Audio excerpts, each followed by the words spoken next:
Hello viewers.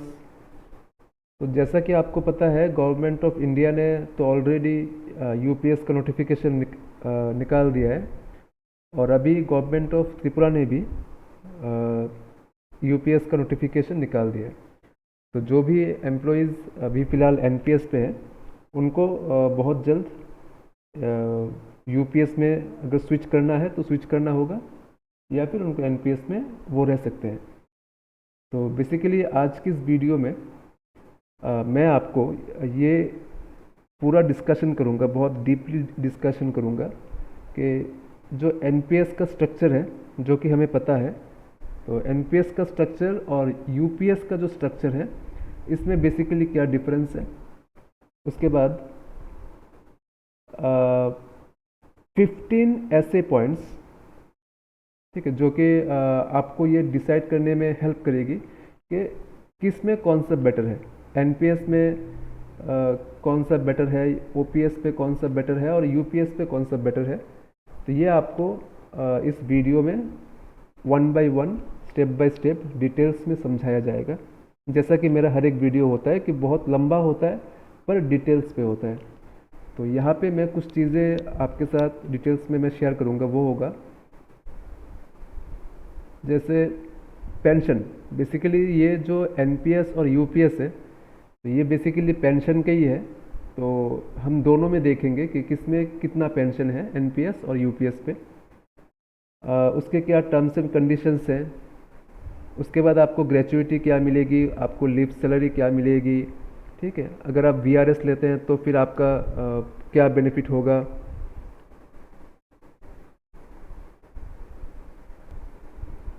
फिर आपको lump sum amount कितना मिलेगा, आपको कम्यूटेशन क्या मिलेगा, फाइनल विड्रॉल आप क्या कर सकते हो, आप पार्शियल विड्रॉल क्या कर सकते हो। अगर आपकी इन सर्विस डेथ हो जाए तो फैमिली पेंशन क्या मिलेगा, और अगर रिटायरमेंट के बाद डेथ होती है तो फिर पेंशन कैसे मिलेगा, किसको मिलेगा, कितना मिलेगा। तो ये सारी चीज़ें हम वन बाय वन, ओपीएस मतलब ओल्ड पेंशन सिस्टम में क्या है, एनपीएस पे क्या है और यूपीएस पे क्या होगा। तो ये सारी चीज़ें और भी हैं, ये सारी चीज़ें हम वन बाय वन डिटेल्स में आपके साथ डिस्कस करेंगे। एंड लास्ट पे होगा कंक्लूशन कि आप यूपीएस में स्विच करें या फिर आप एनपीएस पे रह जाएं। तो आज का जो मेरा वीडियो है ये इसका मोटिव ही है कि आपको ये डिसाइड करने पे हेल्प करे कि आप यूपीएस पे जाए या एनपीएस पे आप रुक जाए। तो स्टार्ट करते हैं वीडियो को। और वीडियो स्टार्ट करने से पहले मैं आपको एक चीज़ बता दूं कि जो लोग ओपीएस पे हैं अभी, तो उनको धीरे धीरे ये वीडियो जो है वो आपको शायद बोरिंग लगने लग जाएगा, क्योंकि ये जो वीडियो है ये ज़रूरी है जो लोग अभी एनपीएस पे हैं उनको डिसाइड करने के लिए।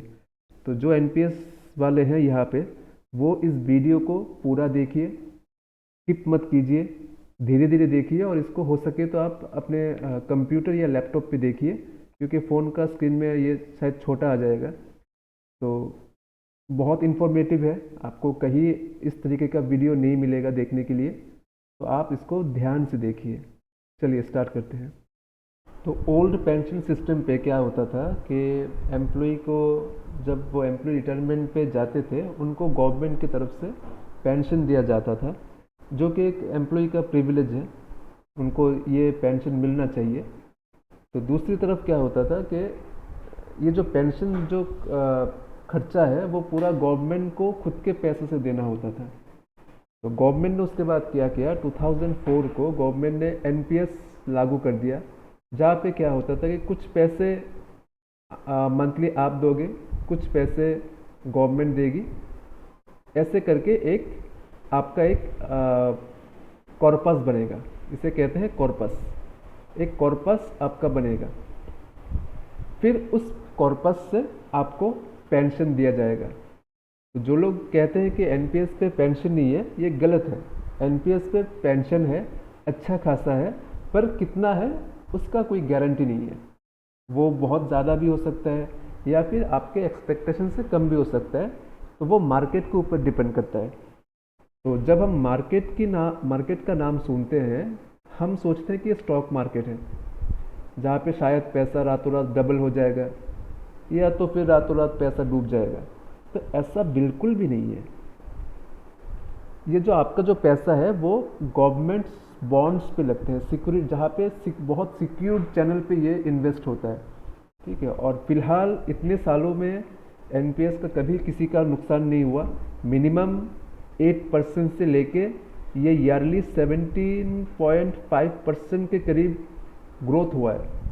ठीक है, हम लोग जब एफ डी आर डी करते हैं कितना मिलता है, 7% या 8%, पर यहाँ पे अभी तक 8% मिनिमम है।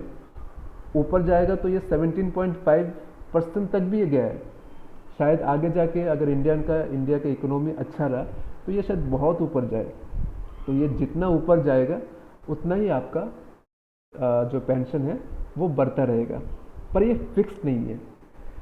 तो ये फिक्स नहीं है, तो इसी वजह से क्या हुआ, नॉट फिक्स्ड, इसी वजह से क्या हुआ कि एम्प्लॉयज़ का डिमांड था कि नहीं, आप हमें फिक्स्ड पेंशन दीजिए। इस तरीके का रिस्क हम नहीं ले सकते। हमें पता होना चाहिए कि आफ्टर रिटायरमेंट हमें क्या पेंशन हमें मिलेगी।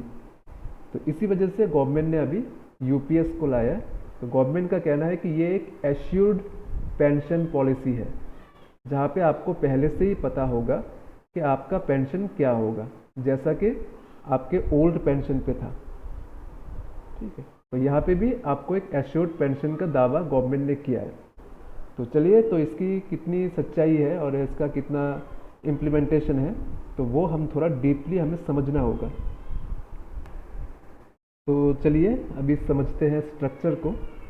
तो एनपीएस में क्या है कि एनपीएस में तो आपको पता है कि हर महीने हमारा जो बेसिक प्लस डीए है उससे 10% as a employ contribution deduct होता है। और उसके साथ नंबर बी है 14% ऑफ बेसिक प्लस डीए, वो गवर्नमेंट की तरफ से हमारे एनपीएस अकाउंट पे दिया जाता है। तो 10 + 14, तो इन दोनों का सम करके जो पैसा होता है उसे कहलाता है टोटल कॉर्पस। तो टोटल कॉर्पस में क्या होता है, एक तो है कि आपका नंबर ए आ गया, फिर नंबर बी आ गया, और उसके साथ आएगा इंटरेस्ट। जो भी इंटरेस्ट, जैसा मैंने अभी कहा है आपको कि 8% से शुरू होता है, उससे ऊपर भी हो सकता है। तो जो इंटरेस्ट है वो इंटरेस्ट हर महीने जमा होता है। तो ये पूरा अमाउंट मिलके होता है आपका एनपीएस का कॉर्पस। ठीक है, तो उसी तरीके से अब जब यूपीएस आया है, तो यूपीएस में भी सेम है। जो आपका एम्प्लॉय का कंट्रीब्यूशन है वो तो सेम है, 10% ऑफ बेसिक प्लस डीए। उसके साथ जो गवर्नमेंट कंट्रीब्यूशन है, इस पर आप थोड़ा ध्यान दीजिए। जो गवर्नमेंट कंट्रीब्यूशन है, आपने सुना होगा कि गवर्नमेंट 18.5% दे रही है, पर बेसिकली ऐसा है नहीं। गवर्नमेंट इसमें सिर्फ 10% ही दे रही है as a basic plus D है। ठीक है, तो यहाँ पे एनपीएस पे क्या होता था कि 14% गवर्नमेंट दे रही थी, पर यूपीएस पे गवर्नमेंट दे रही है 10%। पर गवर्नमेंट का तो कहना है कि वो 18.5% दे रही है। तो ये है कि पूल कॉर्पस, उन्होंने एक नया जोड़ दिया है, पूल कॉर्पस कह के। तो वो मैं बाद में आता हूँ। तो बेसिकली जो ए है और बी है, इन दोनों को मिला के हमारा क्या होगा, टोटल कॉर्पस होगा, जैसा एनपीएस पे होता था। तो यहाँ पे टोटल कॉर्पस को उन्होंने टोटल कॉर्पस नहीं कहते, वो कहते हैं इंडिविजुअल कॉर्पस। इसे कहते हैं इंडिविजुअल कॉर्पस, जहाँ पे आपका मंथली कंट्रीब्यूशन और गवर्नमेंट का मंथली कंट्रीब्यूशन और उसके साथ जो भी इंटरेस्ट है वो ऐड होता जाएगा, ओके, ये इंडिविजुअल कॉर्पस बन जाएगा। ठीक है, तो इस पे आप डी पे ध्यान दीजिए। यहाँ तक तो सेम है। पूल कॉर्पस का हम थोड़ा बाद में आते हैं। उसके बाद है बेंचमार्क कॉर्पस। तो ये एक कॉम्प्लिकेटेड चीज़ उन्होंने अभी इसमें ऐड करा दिया है। बेंचमार्क कॉर्पस ये है कि ये जो हम एनपीएस कह रहे हैं या फिर यूपीएस कह रहे हैं, ये पूरा मॉनिटर होता है पीएफआरडीए एजेंसी के थ्रू। तो जब आप यूपीएस पे ज्वाइन करेंगे तो पीएफआरडी क्या करेगा, वो एक कैलकुलेशन करेगा कि हर महीने आपका जितना भी सर्विस पीरियड है, हर महीने आपके जो रेगुलर जो कंट्रीब्यूशन है उसके साथ गवर्नमेंट का जो रेगुलर कंट्रीब्यूशन है, वो अगर आप 60 ईयर्स तक कंटिन्यू करेंगे तो आपका विथ इंटरेस्ट, उसके साथ इंटरेस्ट भी ऐड होगा, तो विथ इंटरेस्ट कितना पैसा आपके कॉर्पस पे, इंडिविजुअल कॉर्पस पे होना चाहिए, ये एक टारगेट वो कैलकुलेशन करके सेट करेगा। मान के चलिए कि 1 लाख रुपए आपके इंडिविजुअल कॉर्पस में होना चाहिए, ये टारगेट सेट किया है। तो ये हो गया बेंचमार्क कॉर्पस जो पीएफआरडी ने सेट किया हुआ है। फिर अभी आगे आपका इंडिविजुअल कॉर्पस, वो अगर 1 लाख से कम हो, ठीक है, उन्होंने हिसाब किया कि आपके अकाउंट पे रेगुलरली अगर आप कंट्रीब्यूशन करते गए तो आपका 1 लाख तो बन जाएगा। पर इसमें कुछ बट है। अगर बीच में कहीं पे ऐसा हो गया कि आपका 2 महीने आपको सैलरी नहीं मिली, या फिर आपका कोई सस्पेंशन हुआ, या फिर आपके सर्विस में कहीं पे ब्रेक हुआ, तो जो रेगुलर जो कंट्रीब्यूशन है वो टाइम पे नहीं हुआ, ठीक है, या फिर आपका जो इंडिविजुअल कॉर्पस है, आपने जो पैसा जमाया है उसमें से आपने कुछ पैसे पार्शियल विड्रॉल करवा लिए, उससे क्या होगा कि eight the end of the service period, ठीक है, जो 1 लाख रुपए आपके अकाउंट पे जमा होने चाहिए थे वो शायद जमा ना हो। मान के चलिए कि 80,000 आपके यहाँ पे जमा हुआ, ठीक है, तो उससे क्या होगा, उससे आपके पेंशन पे इफेक्ट होगा। गवर्नमेंट जो आपको एश्योर्ड पेंशन कह रही थी, फिर वो एश्योर्ड पेंशन या जो मिनिमम पेंशन है 10,000 रुपीज़ का, शायद वो आपको ना मिले। तो ये हम धीरे धीरे समझेंगे। आप जस्ट ये समझ लीजिए कि जो आपने पैसा जमाया है ए और बी को मिला के, वो हो गया इंडिविजुअल कॉर्पस, और गवर्नमेंट ने जो एक टारगेट सेट किया है, अगर आप रेगुलर पूरा सर्विस कंटिन्यू करते हैं, कोई ब्रेक ना हुआ, कहीं पे कोई पैसा विड्रॉल आपने नहीं किया, तो आपको विथ इंटरेस्ट आपका कितना पैसा होना चाहिए, उसे कहते हैं बेंचमार्क कॉर्पस। तो ये 2 चीज़ आप ध्यान पे रखिए, ठीक है। और इसमें यह है कि एक नया ऐड किया गया है पूल कॉर्पस, ठीक है। तो पूल कॉर्पस क्या है? तो पूल कॉर्पस में गवर्नमेंट तकरीबन 8.5% ऑफ बेसिक प्लस डीए जमा करेगी, जो कि शायद गवर्नमेंट टाइम टू टाइम उसको और इंक्रीज भी कर सकता है। तो बेसिकली ये जो अमाउंट है वो आपके लिए नहीं है, वो पीएफआरडी के लिए है, ठीक है। क्योंकि आपका पैसा कम हो ज़्यादा हो, आपको तो मिनिमम 10,000 रुपीज़ आपको देना ही होगा as a pension. Minimum 10,000 rupees आपको देना ही होगा। तो अगर at the end of the service period अगर पीएफआरडी को लगे कि नहीं, हमारा तो लॉस हो रहा है, हम जो 10,000 रुपीज़ देंगे पर हमारा इतना अर्निंग नहीं है, तो उस चीज़ को सपोर्ट करने के लिए गवर्नमेंट पीएफआरडी को अलग से एक 8.5% ऑफ बेसिक प्लस डीए एक पूल कॉर्पस बना के उसमें पैसा रखेगी। अगर पीएफआरडी को लगे कि नहीं, उसको पैसा चाहिए आपको देने के लिए, तो वो इधर से पैसा लेके आपको देगी, पेंशन देंगे, ठीक है। तो जैसा मान के चलिए कि पावर डिपार्टमेंट, ठीक है, वो गवर्नमेंट का ही एक ऑटोनोमस बॉडी है। अगर पावर डिपार्टमेंट का कोई लॉस हुआ तो फिर गवर्नमेंट उसको बैक एंड से सपोर्ट करेगी। तो इनिशियल पॉइंट ऑफ व्यू से हमने क्या देखा कि अभी एनपीएस पे हमें 10+14 मिल रहा था, 10+14 मिल रहा था, और यूपीएस पे हमें मिल रहा है 10+10। तो इस पे तो एनपीएस बेटर है। पर रुकिए, अभी भी आप कुछ डिसाइड मत कीजिए, ये तो सिर्फ स्टार्टिंग है। यूपीएस पे भी बहुत अच्छी अच्छी चीज़ें हैं, तो आप धीरे धीरे कंटिन्यू कीजिए। और मैं आपको ये सजेस्ट करूँगा कि आप जब ये वीडियो देख रहे होंगे, आप आराम से देखिए और पेन एंड पेपर लेके बैठिए।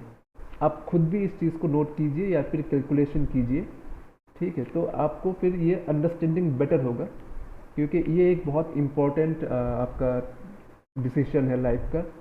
इस पे आपका फ्यूचर, आपके फैमिली का फ्यूचर इसी डिसीजन पे डिपेंड करेगा। तो ये आप बहुत कैलकुलेटिव करके लीजिए। और ठीक है, तो एक चीज़ आपका कॉमन शायद आपके दिमाग में कुछ सवाल आएगा कि जो लोग ऑलरेडी एनपीएस पे है और बहुत सारा पैसा ऑलरेडी आपका एनपीएस पे जमा हो चुका है, तो वो पैसा क्या होगा? तो वो पैसा कुछ नहीं, आपका जब आप अगर आप यूपीएस पे स्विच करते हैं तो ये जो ए वाला पार्ट है वो सीधा यहाँ पे ट्रांसफ़र हो जाएगा, और जो बी वाला पार्ट है वो भी सीधा बी में, यूपीएस के बी में ट्रांसफ़र हो जाएगा। तो आपका कुछ भी लॉस नहीं होगा, आपका पूरा जितना पैसा आपने अभी तक जमा किया है विथ इंटरेस्ट, पूरा पैसा अपने अपने फ़ंड पे, यूपीएस के फ़ंड पे जमा हो जाएगा। और जो आपका प्रान नंबर अभी है वही प्रान नंबर यूपीएस पे भी सेम रहेगा। उसके बाद ये रहा कंपैरिजन टेबल। ठीक है, तो ये है हमारा ओपीएस यानी कि ओल्ड पेंशन सिस्टम। उसके बाद है एनपीएस, और ये टेबल है यूपीएस का। तो चलिए हम एक एक पॉइंट वाइज हम शुरू करते हैं। तो देखिए एम्प्लॉय कंट्रीब्यूशन नंबर 1।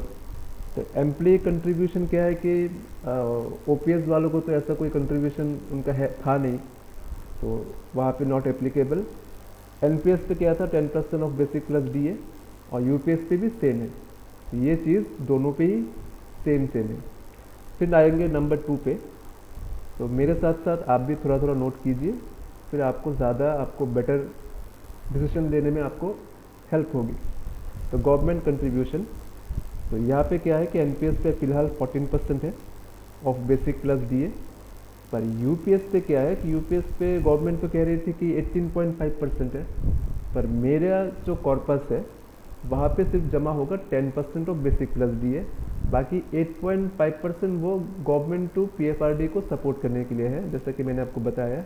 तो वो हमारे कुछ खास काम पे नहीं है। तो यहाँ पे तो एनपीएस ज़्यादा अच्छा है और यूपीएस मेरे हिसाब से थोड़ा कम है। चलिए, उसका रीज़न भी है, वो हम धीरे धीरे समझेंगे।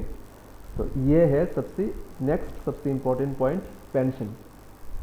किस में कितना पेंशन मिलेगा, एनपीएस पे कितना मिलेगा और यूपीएस पे कितना मिलेगा। तो जैसा कि ओपीएस में क्या है कि एक एश्योर्ड मिनिमम पेंशन है कि 9,000 रुपीज़ आपको एज ए पेंशन तो मिलेगा ही मिलेगा। इससे ज़्यादा भी मिलेगा पर इससे कम नहीं मिलेगा। इससे कम हुआ तो गवर्नमेंट खुद के पैसे से वो जोड़ के आपको देगा। तो ओपीएस पे ऐसा था कि 9,000 रुपीज़ था, उसके साथ जो भी डीए है आप, तो वो डीए आपको कंटिन्यूअस मिलता जाएगा। ये है ओपीएस। अब हम यूपीएस पे बात करें तो इसी चीज़ पे फोकस किया गया है यूपीएस को, कि जहाँ पे पेंशन आपको पहले से ही फिक्स्ड हो, पहले से ही पता हो। तो यूपीएस क्या कह रही है कि आपको एश्योर्ड मिनिमम पेंशन मिलेगा कितने का, 10,000 रुपीज़ का, और उसके साथ टाइम टू टाइम डीए आपका ऐड होता रहेगा। तो ये बहुत अच्छा किया उन्होंने, ठीक है। पर इसमें एक टर्म्स एंड कंडीशंस है जो कि इस चीज़ को कॉम्प्लिकेट बनाती है। ये जो एश्योर्ड पेंशन है वो आपको 10,000 मिलेगा कि नहीं मिलेगा, कम मिलेगा, ज़्यादा मिलेगा, ये सब डिपेंड करेगा इस चीज़ पे। क्या है इसमें, इफ़ बेंचमार्क टारगेट रिच्ड। तो मैंने आपको पहले ही कहा था पहले स्लाइड पे कि एक बेंचमार्क टारगेट सेट किया गया हुआ है, सेट किया जाएगा। अगर वो आप रीच करते हैं तो ही आपको पेंशन की गारंटी है, नहीं तो फिर पेंशन आपका चेंज हो जाएगा। तो क्या चेंज होगा, कैसे इफेक्ट होगा, वो हम अभी समझेंगे, ठीक है। और उसके बाद है एनपीएस। तो एनपीएस पे क्या है कि यहाँ पे कुछ भी डिफाइन नहीं है, आपको मिनिमम कितना पेंशन मिलेगा या फिर कितना मिलेगा, कुछ डिफाइन नहीं है। गवर्नमेंट का कहना है कि एनपीएस पे जो एम्प्लॉइज़ हैं, eight the end of the retirement जितना आपका टोटल कॉर्पस होगा, मतलब दोनों कंट्रीब्यूशंस, आपका contribution, government contribution plus interest, ये तीनों को जोड़ के जो वैल्यू आएगा उसके ऊपर हम तब डिसाइड करेंगे। अभी हम आपको कुछ नहीं कह सकते कि आपको कितना मिलेगा। तो इसलिए इसमें कोई एश्योरिटी नहीं है एनपीएस पे, पर मिलेगा, कितना मिलेगा उसका एश्योरिटी नहीं है, ठीक है। वो 2,000 भी मिल सकता है, 3,000 भी मिल सकता है, 20,000 भी मिल सकता है, 1 लाख 2 लाख भी मिल सकता है। तो वो कितना आपका कॉर्पस है उस वक्त, उसके ऊपर डिपेंड है। और इसमें एक जो नेगेटिव मुझे लगा कि डीए जो है, DA will not be given.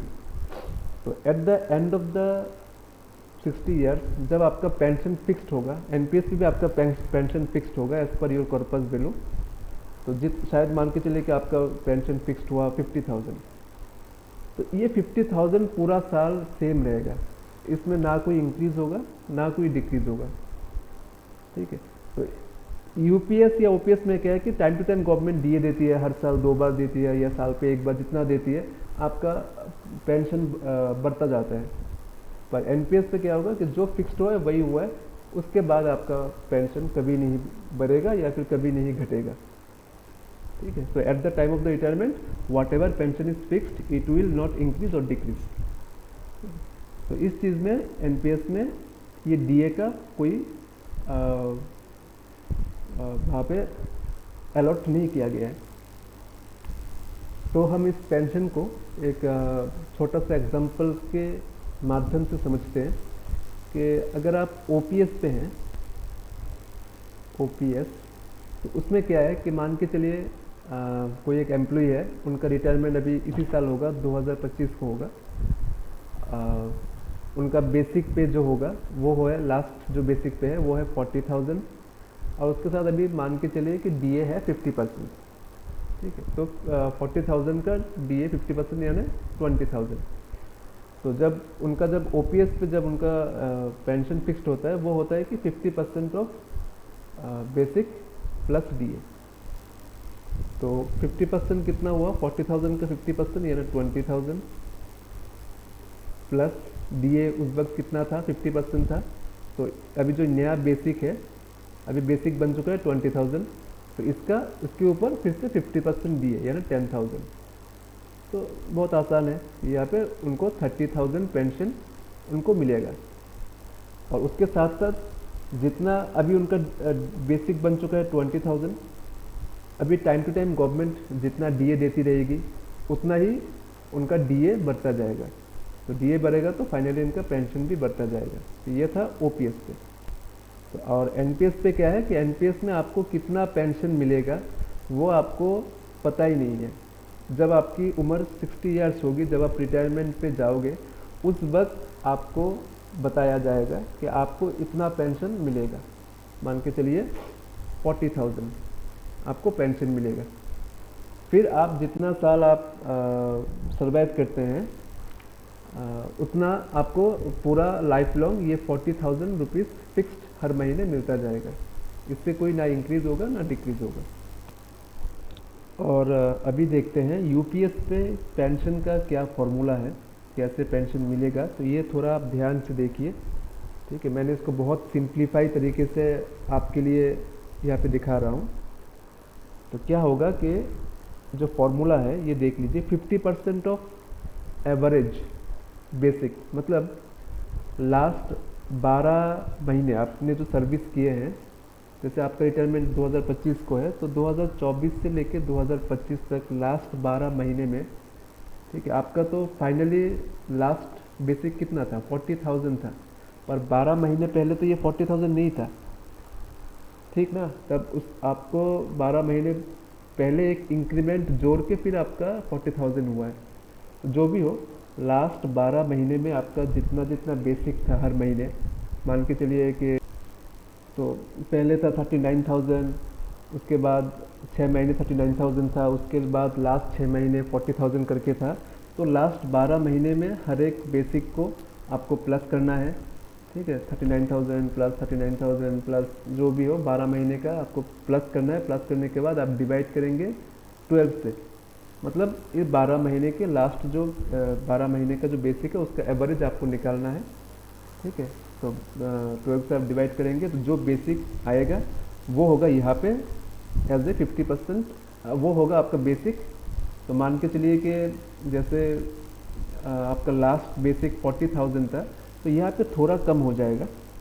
मान के चलिए कि यहाँ पे 39,800 हो गया, तो उसका 50% ऑफ 39,800। ठीक है, ये गया एक चीज़। उसके बाद आएगा कॉर्पस फैक्टर, तो उसमें मैं थोड़ी देर बाद आ रहा हूँ। तो उसके बाद कॉर्पस फैक्टर इनटू SMP/50। तो एसएमपी क्या है वो हम समझ लेते हैं। एसएमपी को कहते हैं 6 मंथली पीरियड। मतलब आपने मान के चलिए कि आपने सर्विस किया है 20 साल, 20 साल आपने सर्विस किया है।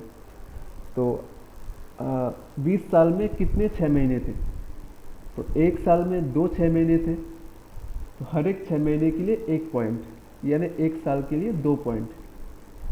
एक साल के लिए एसएमपी होगा आपका 2, क्योंकि एक साल पे 2 हाफ ईयरली होते हैं। ठीक है, तो उसी वजह से अगर आपने 20 साल जॉब किया है तो हर साल के लिए 2, तो 20 साल के लिए 20 इंटू 2, इसका मतलब 40 हो गया आपका एसएमपी। आपका एसएमपी वैल्यू हो गया 40। उसी तरीके से अगर आप मान के चलिए कि आपने 30 ईयर्स किया है, तो फिर आपका एसएमपी कितना बनेगा? 30 इंटू 2, यानी आपका एसएमपी बन जाएगा 60। ठीक है, मान के चलिए आपने 26 ईयर्स और 7 महीने आपने जॉब किया, उसके बाद आपका रिटायरमेंट हुआ। ठीक है, तो 26 ईयर्स के लिए आपका कितना होगा? 26 इंटू 2, और 7 महीने में आपने कितने हाफ ईयरली आपने कंप्लीट किए? 1। 7 महीने के लिए 1, क्योंकि आपने यहाँ पे सिर्फ 6 ही महीने कंप्लीट किया। तो कितना हुआ आपका? 26 इंटू 2, 52 प्लस 1, यानी 53। तो टोटल हो गया आपका 53 एसएमपी वैल्यू। तो वही वैल्यू यहाँ पे आएगा। ठीक है, तो अगर आप एसएमपी समझ गए तो आप ये याद रखिएगा कि जो एसएमपी वैल्यू है यहाँ पे इस यूपीएस के पेंशन पे, उस एसएमपी वैल्यू मैक्सिमम हो सकता है 50 से ज़्यादा नहीं हो सकता। तो अगर आपने 25 साल जॉब किया है तो आपको 50 यहाँ पे एसएमपी मिलेगा। अगर आपने 30 ईयर्स किया है तो फिर आपका एसएमपी बनता है 60, पर 50 से ज़्यादा कैलकुलेट नहीं किया जाएगा, तो वहाँ पे 50 लिखा जाएगा। पर अगर आपने कम किया, मान के चलिए आपने 20 ईयर्स किया, तो फिर आपका एसएमपी बना 40, तो फिर यहाँ पे एसएमपी का वैल्यू बन जाएगा 40। ठीक है, तो 40 डिवाइड बाई 50, तो उससे क्या होगा कि अगर आपने 25 साल से कम किया तो आपका जो पेंशन जो आपको मिलना था वो आपका घट जाएगा। ठीक है, तो अगर आपने इस चीज़ को समझ लिया है तो उसके बाद हम देखते हैं एसएमपी वैल्यू। ये आप लिख लीजिए कि एसएमपी वैल्यू 50 से ज़्यादा नहीं होगा। ठीक है, आप 25 साल करेंगे तो ठीक है, आपको फुल बेनिफिट मिलेगा। अगर 25 साल से ज़्यादा किया तब भी आपको 25 साल का ही बेनिफिट मिलेगा। पर अपने 25 साल से जितना आप कम आपकी जॉब लेंथ होगी, आपका पेंशन उसी रेशियो पे घटता जाएगा, क्योंकि आपका एसएमपी तब घट रहा है। ठीक है, उसके बाद आते हैं कॉर्पस फैक्टर। तो ये एक चीज़ है। तो कॉर्पस फैक्टर का ये फॉर्मूला है। तो कॉर्पस फैक्टर का फॉर्मूला है individual corpus divided by benchmark corpus. तो हमने यूपीएस पे क्या दिखा था, आप यहाँ पे थोड़ा ध्यान दीजिए। यूपीएस में क्या है कि जो जितना पैसा आपका जमा होता है इस ए प्लस बी प्लस इंटरेस्ट को लेके आपका होता है टोटल कॉर्पस, जिसको यहाँ पे इंडिविजुअल कॉर्पस कहा जाता है। ठीक है, जितना आपके अकाउंट पे पैसा बना है उसे कहते हैं इंडिविजुअल कॉर्पस। और दूसरा मैंने कहा था एक बेंचमार्क कॉर्पस, मतलब एक टारगेट जो पीएफआरडी ने जब आपने यूपीएस पे ज्वाइन किया था तभी आपको ये टारगेट वो उन्होंने सेट कर दिया था आपके नाम पे कि आपके अकाउंट पे इतना जमा होना चाहिए। तो मान के चलिए कि उन्होंने आपके लिए टारगेट सेट किया 1 लाख। ठीक है, 1 लाख सेट किया कि आपके वॉलेट पे eight the end of the service 1 lakh पैसा जमा होना चाहिए। पर किसी कारणवश आपके अकाउंट पे वो पैसा इतना जमा हुआ नहीं, विथ इंटरेस्ट 90,000 जमा हो गया। उससे क्या होगा तो इसकी वजह से आपका कॉर्पस फैक्टर जो है वो 1 से नीचे आ जाएगा। तो अगर कॉर्पस फैक्टर 1 से नीचे आ गया तो एज ए फॉर्मूला आप देख सकते हैं कि आपका पेंशन भी घट जाएगा। ठीक है, और अगर आपका जो इंडिविजुअल कॉर्पस है अगर मान के चलिए कि ज़्यादा है, मतलब 1 लाख से ऊपर, मतलब जितना टारगेट आपको दिया गया था आपने उससे ज़्यादा ही आपके अकाउंट पे जमा हो गया, ठीक है, तो भी उसको 1 लाख से ज़्यादा नहीं माना जाएगा, क्योंकि कॉर्पस फैक्टर का मैक्सिमम वैल्यू है 1। तो नीचे अगर 1 लाख हुआ तो ऊपर भी मैक्सिमम 1 लाख हो सकता है, उससे ऊपर वो काउंट नहीं किया जाएगा, ठीक है। तो आपका पैसा, आपका पेंशन जो है वो बढ़ेगा नहीं, वो घट सकता है ड्यू टू ये कॉर्पस फैक्टर। तो कॉर्पस फैक्टर कब घटेगा, क्यों आपके अकाउंट पे जो टारगेट है वो फिलअप नहीं हुआ, इसके कई सारे रीज़न हो सकते हैं। जैसा कि मैंने आपको कहा है कि आपका कहीं पे सर्विस ब्रेक हुआ, ठीक है, एक महीने या 2 महीने आपका पेंशन आपका सैलरी होल्ड था, तो टाइम पे वो गवर्नमेंट के अकाउंट पे जमा नहीं हुआ, तो उस वजह से इंटरेस्ट भी कम कम मिला आपको, ठीक है। ऐसे कई सारे रीज़न हो सकते हैं। मान के चलिए कि आपने जितना पैसा आपने कंट्रीब्यूट किया था, तो आपकी बेटी की शादी है या फिर कोई मेडिकल इमरजेंसी है, तो आपने इससे कुछ पैसा जो है आपने विड्रॉ कर लिया, जैसा हम करते हैं ना जीपीएफ से विड्रॉल, तो वैसा आपने कुछ अपने कंट्रीब्यूशन से आपने विड्रॉल कर लिया, तो क्या होगा कि उस वजह से आपका टोटल कॉर्पस घट जाएगा। या हो सकता है कि आपने वॉलेंट्री रिटायरमेंट ले लिया, आपने 60 साल आपने नौकरी किया नहीं, डेथ होगी तो वो अलग बात है, वो तो किसी के हाथ पे नहीं है, वो गवर्नमेंट भी समझते हैं कि अगर डेथ हो जाए तो वो अलग बात है। पर आपने वॉलेंट्री रिटायरमेंट ले लिया, आपने 50 ईयर्स एज पे या 55 ईयर्स एज पे आपने सर्विस छोड़ दी, उससे क्या होगा कि जो पैसा, जो टारगेट उन्होंने सेट किया था वो उधर तक पहुंचा नहीं। तो ऐसे कई सारे रीज़न हो सकते हैं जिसके लिए जिम्मेदार आप हैं, जिसके लिए गवर्नमेंट जिम्मेदार नहीं है। तो ऐसे रीजन की वजह से अगर आपका ये पैसा उतना नहीं पहुंचा तो फिर आपका पेंशन घट जाएगा। तो इसे कहते हैं कॉर्पस फैक्टर, जिसका मैक्सिमम वैल्यू 1 होगा। तो मैं मान के चलता हूँ कि आपने पूरा टारगेट फिल किया, तो आपका कॉर्पस फैक्टर बना 1। उसके बाद एसएमपी, अगर आप 25 साल या उससे ज़्यादा करते हैं तो वेरी गुड, अगर 25 साल से आपने कम कर लिया तो फिर आपका पेंशन घट जाएगा। तो मैं मान के चलता हूँ कि आपने 25 साल नौकरी की है एटलीस्ट, तो भी आपका ये इसमें 1 आ जाएगा। और इसके साथ फिर क्या ऐड होगा, उसके साथ ऐड होगा डीए। आपके पेंशन के वक्त कितना डीए था, जैसे यहाँ पे 50% था, ठीक है। तो ये हिसाब करने के बाद इसको आप मल्टीप्लाई कीजिए, यहाँ पे डीए भी ऐड होगा। तो अभी यहाँ पे कितना हुआ, 50% ऑफ 39800, 19,900, ये हो गया आपका बेसिक पे। आपका जो पेंशन है, पेंशन का ये हो गया आपका बेसिक पे। अभी इसके ऊपर आपको जो भी डीए है, जैसे 50% डीए मैंने लिया था, तो इसके ऊपर आपका 50% डीए फिर ऐड हो जाएगा। ऐड होकर जितना बनेगा वो होगा आपका मंथली पेंशन। और उसके साथ अगर टाइम टू टाइम अगर और डीए बढ़ गया, मान के चलिए डीए 60% हो गया, तो फिर आपका यहाँ पे डीए भी 60% हो जाएगा। तो फिर आपका पेंशन बढ़ता रहेगा ऐसे। तो इससे हमें क्या समझ में आया कि गवर्नमेंट जो कह रही थी कि हमें एश्योर्ड पेंशन मिलेगा, पर वो बहुत हद से कॉर्पोरस सेक्टर की वजह से शायद ना भी मिले।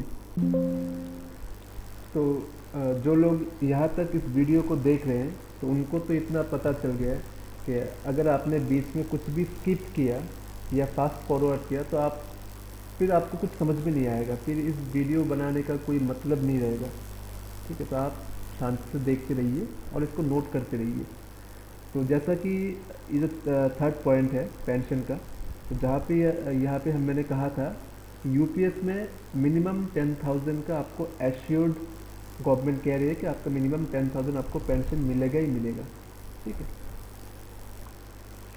तो यहाँ पे भी मैंने वो जो फार्मूला मैंने लिखा था, यहाँ पे मैंने वो फार्मूला लिखा है यूपीएस के अंदर कि सब्सक्राइबर पेंशन आपको कितना मिलेगा, 50% ऑफ एवरेज बेसिक, लास्ट 12 महीने का बेसिक, उसके साथ कॉर्पस फैक्टर इंटू होगा जिसका मैक्सिमम वैल्यू होगा 1, उसके साथ इंटू होगा S&P/50 जिसका भी मैक्सिमम वैल्यू होगा 1, ठीक है। उसके साथ तो ये होगा बेसिक, और उसके साथ वो डीए, जो भी डीए होगा उस वक्त वो डीए आपको मिलेगा।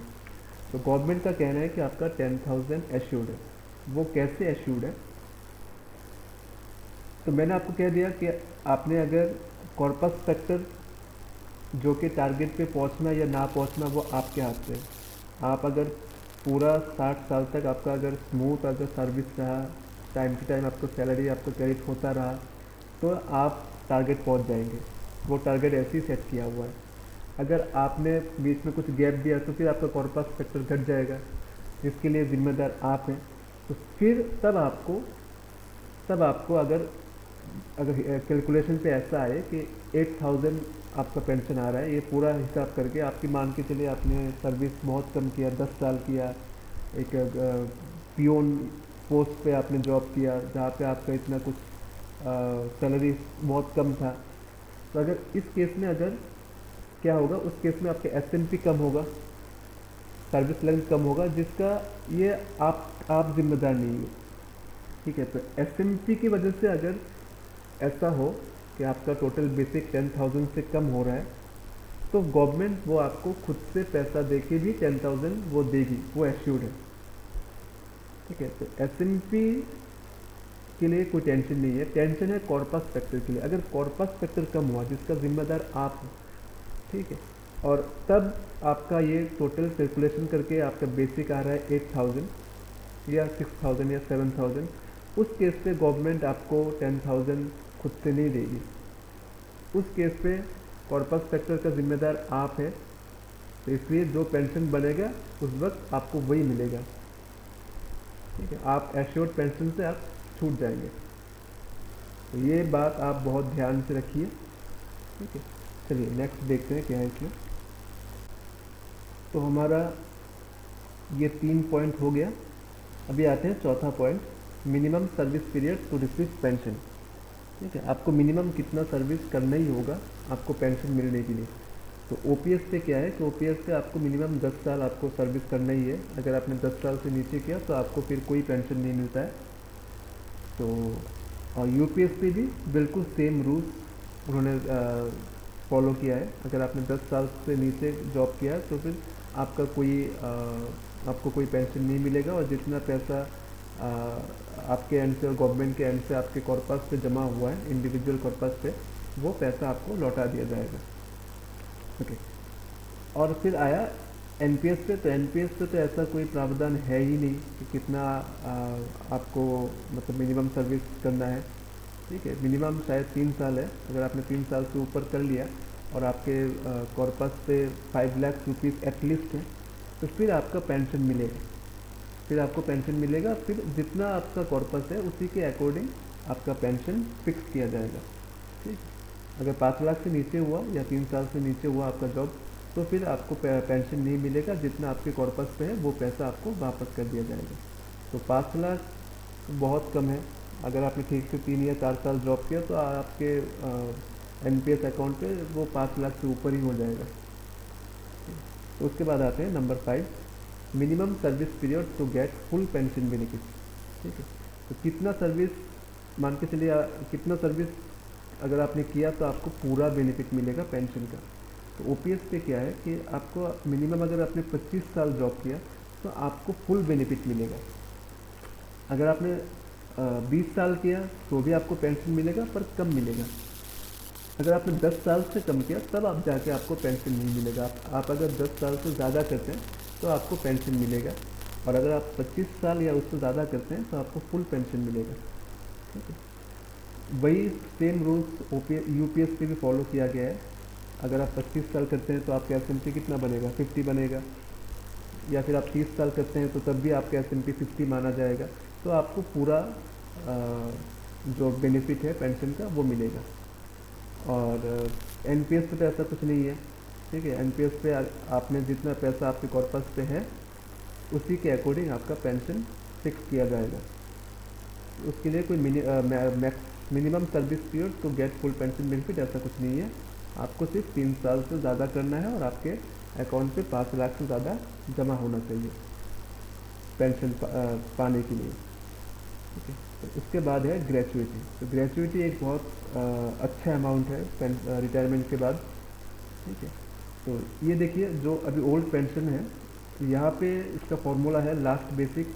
तो आपका लास्ट बेसिक कितना था, 40,000 था।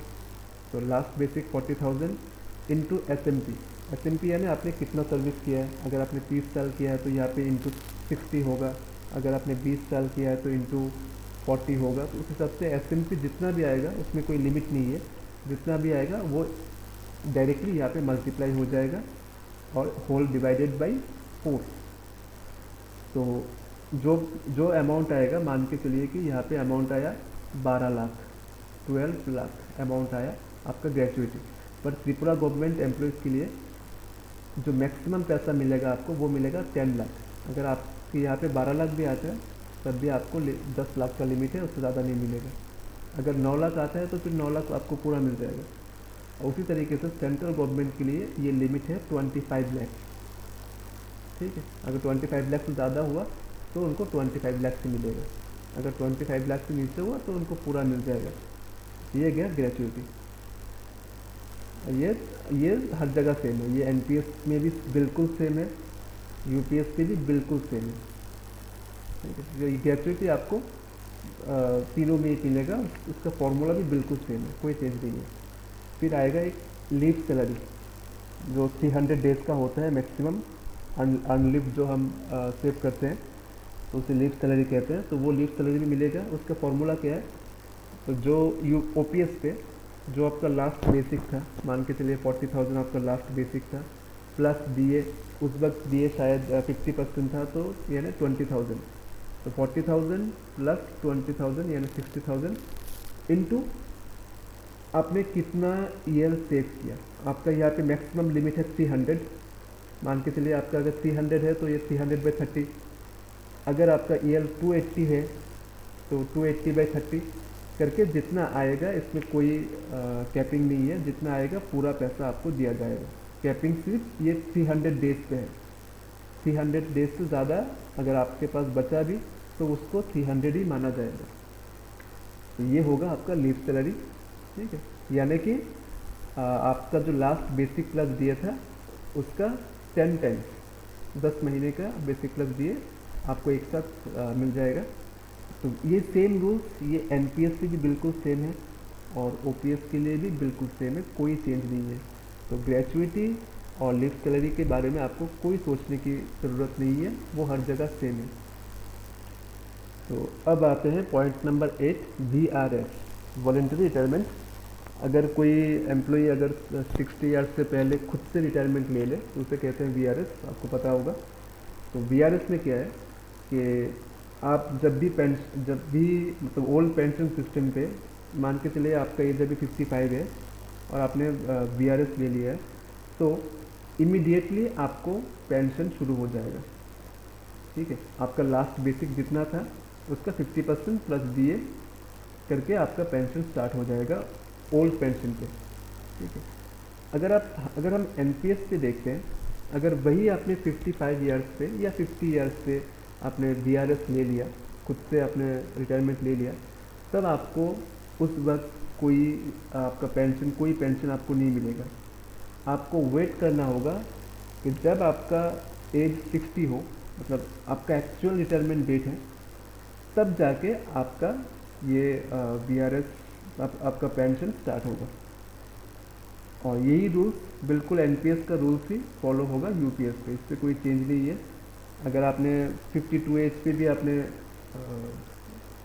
ये VRS लिया हुआ है तो आपको तुरंत कोई पेंशन स्टार्ट नहीं होगा। जब आपका एज 60 होगा तभी जाके आपका ये पेंशन स्टार्ट होगा। ठीक है, तो इसका जो कितना मिलेगा, कितना डिटेल्स, वो है हम बाद में देखते हैं। तो ये है बेसिक इसका गाइडलाइंस।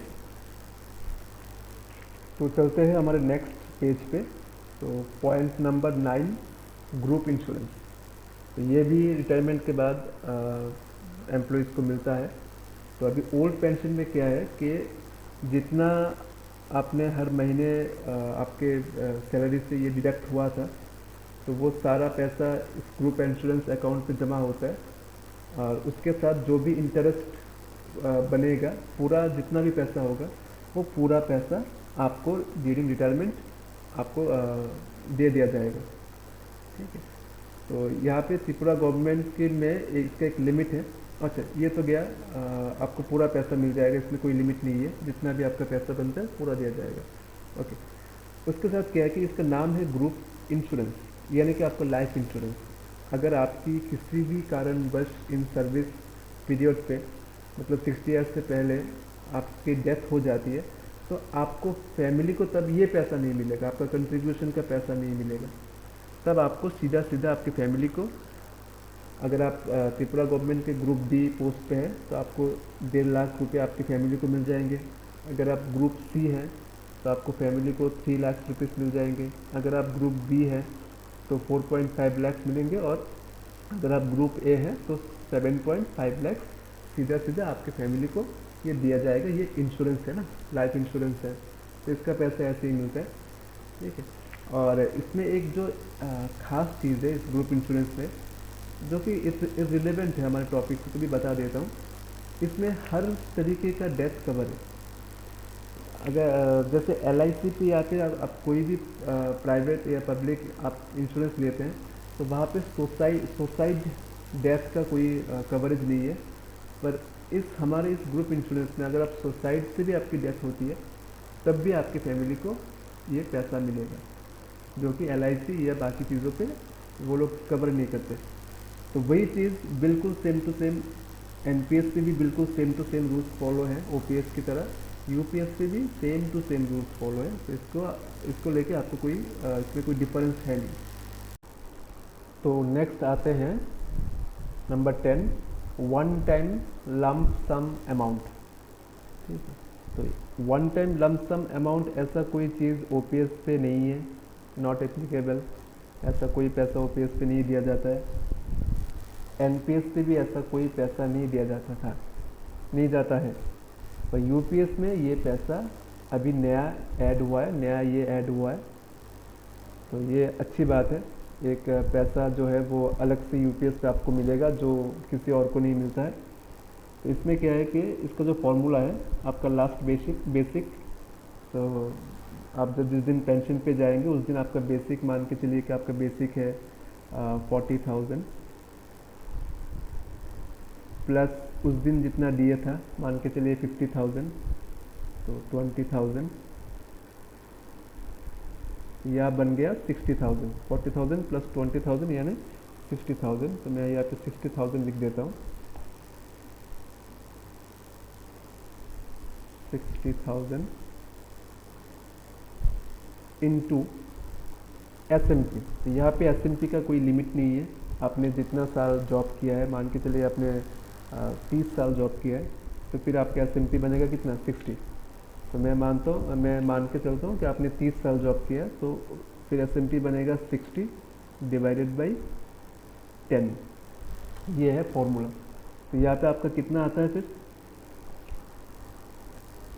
ये बनता है 3,60,000। तो ये पैसा इतना भी ज़्यादा नहीं है, फिर भी जितना भी मिले अलग से वो बेनिफिट है हमारे लिए, एम्प्लॉइज़ के लिए। तो ये अच्छी बात है UPS में कि अलग से ये नया एक लमसम अमाउंट इसमें ऐड किया गया है। ठीक है। तो अभी आते हैं नंबर 11, कम्यूटेशन ऑफ पेंशन। इसका मतलब जब आप कम्यूट करेंगे उसके बाद आपका पेंशन डिक्रीज़ हो जाएगा। तो ये OPS पे है। OPS पे आपका जितना भी पेंशन बनेगा, मान के चलिए 60,000 आपका पेंशन बनता है, तो उसका आप 40% जो है, मतलब 60,000 का 40,000 या 40%, ठीक है। तो वो पैसा आप एक साथ 15 साल का जितना पैसा है, वो एक फार्मूला अलग से आता है। ठीक है। तो मैं उसमें ज़्यादा डीप नहीं जा रहा हूँ कंप्यूटेशन के फॉर्मूले पे। तो क्या होता है कि इसमें आप समझ लीजिए कि एक बहुत अच्छा अमाउंट, ठीक है, बहुत अच्छा अमाउंट आपको एक साथ मिलेगा, और उसके बदले आपको जितना पेंशन आपको मिलना था उसका 40% कम मिलेगा। ठीक है। और ये कितने सालों के लिए कम मिलेगा, ये जिस दिन आप रिटायरमेंट पे गए उससे 15 साल आपको कम पेंशन मिलेगा। 15 साल के बाद जो आपका जो पूरा पेंशन है वो फिर से रिस्टोर हो जाएगा। मतलब जो आपके 60,000 की आपका पेंशन है वो पूरा आपको मिलेगा। और 15 साल के लिए ये 60,000 का 40% कम मिलेगा। मैं एक एग्जांपल के लिए दे रहा हूँ, पर गाइडलाइंस तो यही है कि 40% आप कमिट कर लेंगे तो एक अच्छा खासा पैसा आपको मिल जाएगा और पेंशन उसी हिसाब से आपका रिड्यूस हो जाएगा। तो ये चीज़ एनपीएस पे नहीं है, यूपीएस पे भी नहीं है, तो मैं इस चीज़ के बारे में ज़्यादा डीप में नहीं जा रहा, क्योंकि ये एनपीएस यूपीएस में है ही नहीं। उसके बाद आते हैं हम फाइनल विड्रॉल पे। तो फाइनल विड्रॉल क्या है कि जब आप रिटायरमेंट पे चले जाएंगे, जब आपकी एज 60 हो जाएगी, आप रिटायरमेंट पे चले जाएंगे, तब आप पैसा आप विड्रॉ कर पाएंगे। तो ये चीज़ ऐसा कुछ ओपीएस में है ही नहीं, क्योंकि आपका पैसा कहीं पे जमा होता ही नहीं है, तो आप कहाँ से विड्रॉ करेंगे। तो ये ओपीएस पे नहीं है, ये एनपीएस पे है। ठीक है, जैसा हमने कहा है एनपीएस पे पहले स्लाइड पे कि एक आपका कंट्रीब्यूशन प्लस गवर्नमेंट का कंट्रीब्यूशन, ठीक ना, तो ये दोनों मिला के फिर इंटरेस्ट जोड़ के आपका टोटल कॉर्पस बनता है। तो जितना भी आपका कॉर्पस बनेगा, 1 करोड़, 1.5 करोड़, 2 करोड़, जितना भी आपका कॉर्पस बनेगा, उस कॉर्पस का 60% आप एक साथ आप विड्रॉ कर सकते हो। ठीक है, आप चाहे तो इसको विड्रॉ नहीं भी कर सकते हो, पर विड्रॉ करना बेटर है।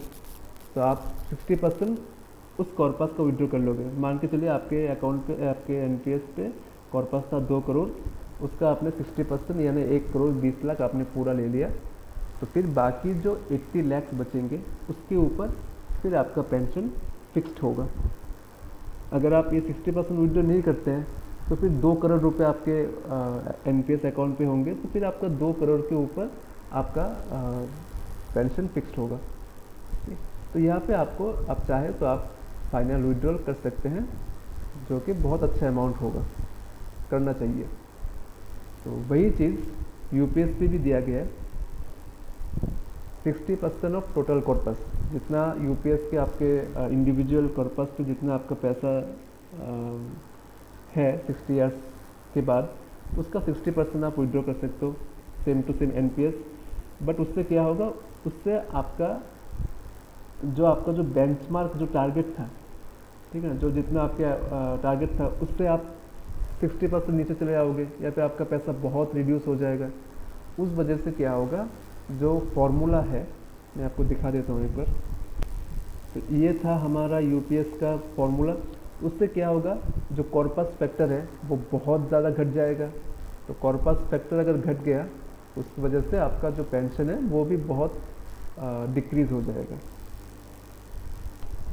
तो पर मेरे हिसाब से आपको ये फाइनल विड्रॉल ले लेना चाहिए, क्योंकि यहाँ पे बहुत अच्छा पैसा आपको मिलेगा। तो ये तकरीबन एनपीएस और यूपीएस दोनों ही तकरीबन सेम ही है। चलिए अब आते हैं point number 13, partial withdrawal during service. तो जब आप सर्विस कर रहे होंगे तो आपको शायद कभी आपका ऐसा कुछ इम्पोर्टेंट काम आ जाएगा, जैसे आपकी बेटी की शादी, या फिर कोई मेडिकल इमरजेंसी, या फिर आपको घर बनाना है।